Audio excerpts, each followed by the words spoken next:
Fit like AWT, Dannyman here, and welcome back to another episode of Transport Fever 2 on the Around the World in Time map. We're here at Lemington, just sort of east of the Wylam Colliery, and we're going to do a drive-by on our Puffin Billy variants as they head back and forth from the dockland. Now we're going to start off with it's an 8-wheeler, but it's actually got 10.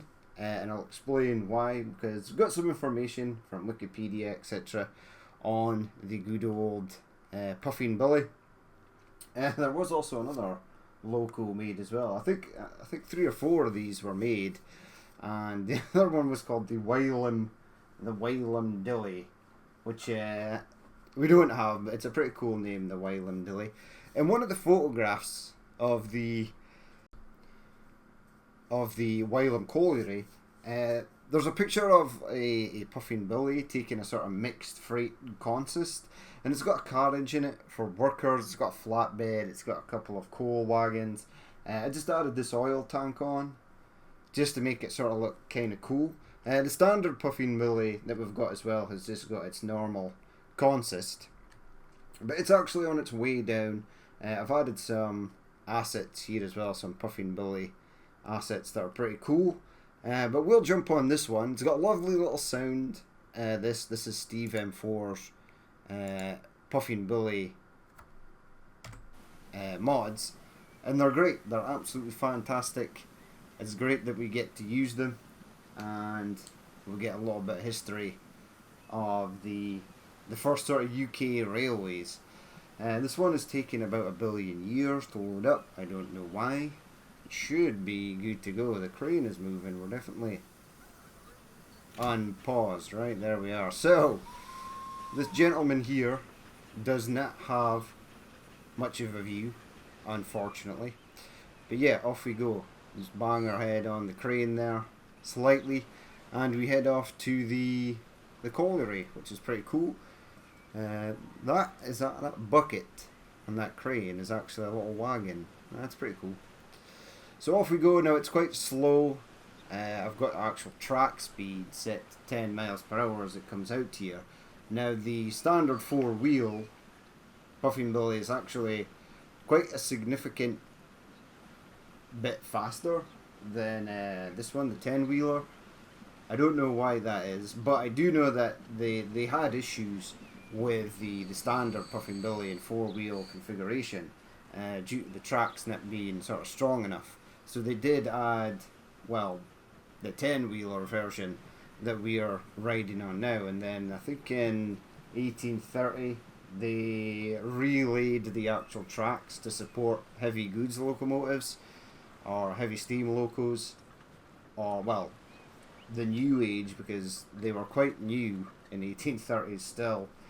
So they changed up the tracks to make them more viable for these new steam locomotives that were being invented. So that's pretty cool. And actually the Puffin Billies ran till I think it was 1862. So that's a fair bit. That's a fair age for them to run. And Puffin Billy and the Wylam Dilly are the oldest remaining steam locomotives ever. So they were actually kept, and I think they're down in the Yorkshire Rail Museum. They're not obviously complete models, but they are the only surviving engines from this sort of period, and because they're some of the first, it's quite amazing that they've lasted that long. But they were made for Christopher Blackett, who was the owner of the Wylam Colliery. He wanted to take advantage of these steam locos and sort of replace the horse-drawn tramway wagons, because he thought that the steam locomotives would be better. Obviously a very clever gentleman, because they ultimately were. So he got, who was it? Now there were actual other locos before this one, the Salamanca and the Blitzer, I believe it's called, and the Blucher. But yeah, they sort of took the design from those two engines. Now, I know the Salamanca steam loco ran in the Middleton area, and it ran coal up there. And the guys who made Puffin Billy sort of took some of the designs from that. We don't, unfortunately, have a Salamanca modded model, which is a shame, because it would have been nice to get the trains in order. But one of the things in this series is not every single train on planet Earth is modded or created, so we're not going to be able to do that. Yes, the ones that are there and the ones that are yet to be created by the time we get to when they should be released in real life will be totally fine, but yeah, not yet. So, back to our Puffin Billy. So where is... Now there was it did actually tell you who made it. I've totally lost it, which is a shame. Incorporated, blah blah blah. No, that's totally weird. It was just there. Oh, no, here it is. So yeah, it was made for Christopher Blackett's Wylam Colliery to run coal back and forth. The viewer William Headley, engine wright Jonathan Forster, and blacksmith Timothy Hackworth were the ones who actually designed and built it. So hats off to them, because Puffin Billy is, well, we can say it's definitely unique and it's definitely very cool, and it obviously worked well, so that's good as well. So if these first ever starting engines didn't work, we would not have trains as you see them today. So it's good that they actually did work, and then other people saw how good they were, or how much of a revelation that they were going to be, and that other designers and inventors decided to go and make new ones. But here we are, we're at the Wylam Colliery. Now this can take 20 coal, so it will take 20 coal back. But what we shall do is, we'll leave this one here. There it goes. And it will head back shortly. And then we'll come out of there at Wylam. It will head back, but what we shall do is we will jump on the standard one, which is way down here at the moment. We'll wait for it to get to the other side. The horses are coming down. How did you were in front of the horses, how did you not beat them? I have no idea, but it will beat the horses on the way back. I suppose we could do a ride on this, and then we'll ride on this on the way back. This is the faster one. This does 19 miles per hour. As you can see, this has got 3 on it, and the other one obviously has 4 on it, so there were obviously 2 more before these versions. So it's pretty cool. So 3 or 4 of them were made. I was just reading here, it says that the Wylam Billy is actually not in the Yorkshire Rail Museum. It is in the National Museum of Scotland in Edinburgh, which is pretty interesting. There we go. There's the other 10-wheeler going back. I mean, I could set these to wait up for full load. The coal route does actually function. We are sending coal to the briquette factory, and briquette is being sent into Newcastle, which is just a standard town. We've yet to build that up. I'm not going to build up major cities and stuff until I actually have to put trains into them, because if I build them up way too early, all that is going to happen is we are going to have to tear everything down again. But little places like this, Wylam, sort of Lemington over here is just fine, and then we can build huge cities around it. But I never built up all this, because at some point Newcastle train station is going to have to go in. We're going to need all the bridges, etc. So there's no point rebuilding all of this or fleshing it out with assets and stuff just to have to remove it all in the end. So that seems like a bit of a shame. So we will jump on to the standard Puffing Billy, and we will be back in just a second. So, here we are, back again. As you can see, the view has changed. The lads have been shoveling coal furiously into the cauldron wagons, because that's what these are called. Coal cauldrons. That's what they were called back in the days. And the sun is setting. It's becoming night time. So we shall head off into the sunset to Lemington docks on the standard Puffing Billy. I just wanted to have a look at the map. In fact, it's actually the first time. There's the fish. Hello, Fash. Yeah, this is the first time I've actually seen it in sunset. And the sunset mod is by far one of my... What is that? Go away, please. Get rid of the bulldozer before you accidentally delete something. Yeah, the sunset mod is by far one of my favourite mods, because it just gives everything a sort of beautiful sort of look, and I think it looks fantastic. I would have loved to have time of day as a standard feature on Transport Fever. Unfortunately, that's not the case. I exceptionally love the tall ships as well. They're really, really nice. And once the river is built up a bit more, like in each side and stuff, we'll be able to take a trip down the river. It's pretty big at the moment, but the Tyne River is pretty big, so yeah, we've got North Shields and South Shields on the coast. I was using them as a sort of reference to try and get where things were, and then Newcastle will be built up sort of over here, all around this way. We could possibly get the little metro. I think there is a Tyneside metro. I can't remember if there is. I think there is. Pretty sure there is. Pretty sure I've seen it quite a lot when I was building out the NIMBY rails lines. But yes, it is sunset. We'll jump on board this Puffing Billy and we shall head off back to Lemington docks. Hello there, people. Are we going to head off to Lemington docks? I don't know. How much did we actually get? 4 coal.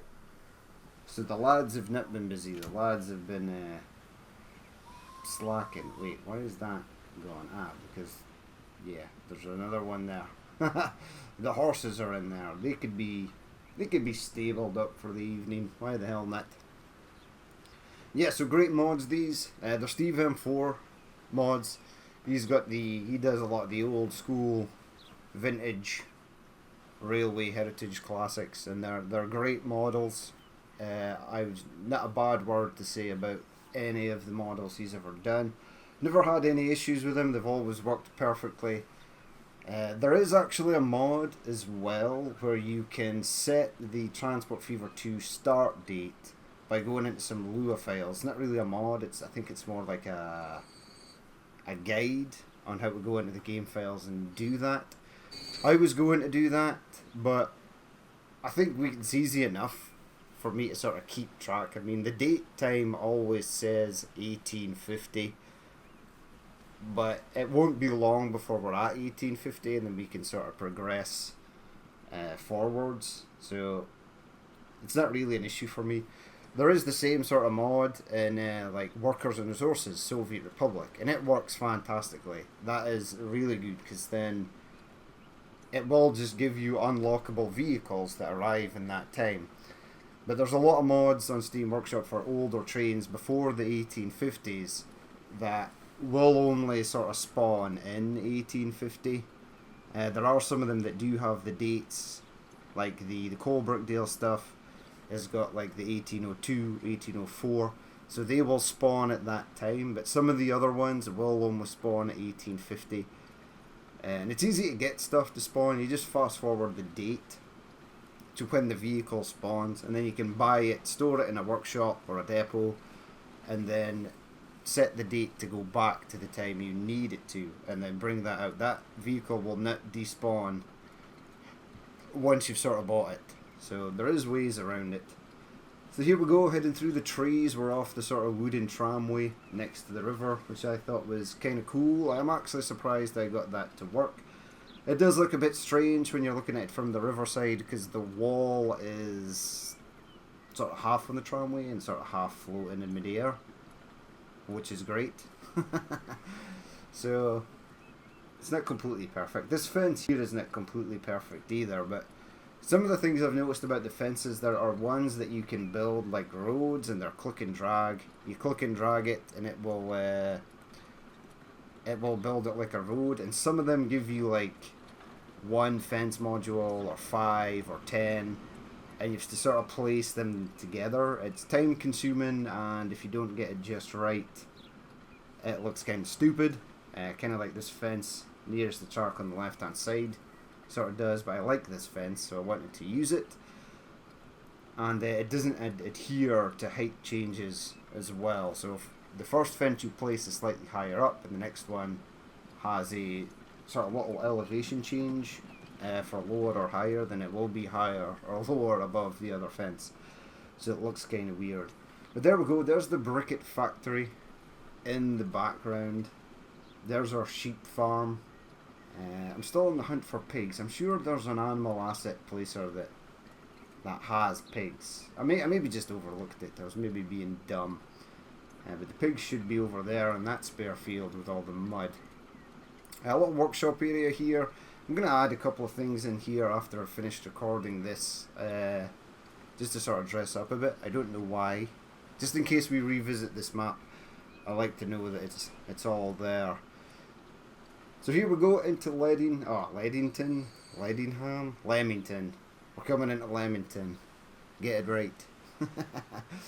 We've got the tall ship there. Again, something I should have done was check the dates on some of the, well, lots of bridges in Newcastle. Some of them are pretty iconic. But you can go into, obviously, Wikipedia or Google Maps and check. Click on the bridge. It will give you the history of the bridge, when it was built, etc. If it looked different from what it maybe does now, because lots of bridges get reworked over time. But I should have looked at the dates. I know in London a lot of the bridges come after sort of what we were doing in the last episode. But here we are. We have arrived. Let's come out of there. Push pause. Very nice. I'd love a shot of this with this in the background. I suppose my only hope is to maybe catch it about here. Yeah, that building is in the way. Oh well. Yeah, so some other people have been asking as well to do drive-bys on the coaches that sort of roam around. I could do that if you guys want me to do drive-bys on the coaches and you can see a bit more of the scenery. Maybe it would be nice to be on a coach coming here and seeing the Puffing Billy or whatever train it is on whatever map, sort of cruising past and going past the farms, checking out the villages and stuff. Because like things like wheat and barley for fields don't spawn in when you're this far out. It's not till you get down and close that you actually see it right here. I mean, I'm happy to do drive-bys on the vehicles. I did a drive-by on the London tram because obviously the little loop line that the Catch Me Who Can was running on was very short. It was very short indeed. But yeah, let me know. I'm happy to do them. They obviously take quite a long time. These horse and carriages are very slow. So even though by Transport Fever standards this is not very far, but by speed of horse and carriage standard, it is far. It does take a long time. But yeah, let me know what you guys think. Is there anything down here? The horse is still here? No, the horses have left. But that's going to be it for this episode. As always, if you did watch this and you would like to leave a like, comment or dislike, please feel free to do so. And if there is more you would like to see in the future, then hit a subscribe button. But I've been Danny Man, this has been Transport Fever 2, around the world in time, and I will catch you later.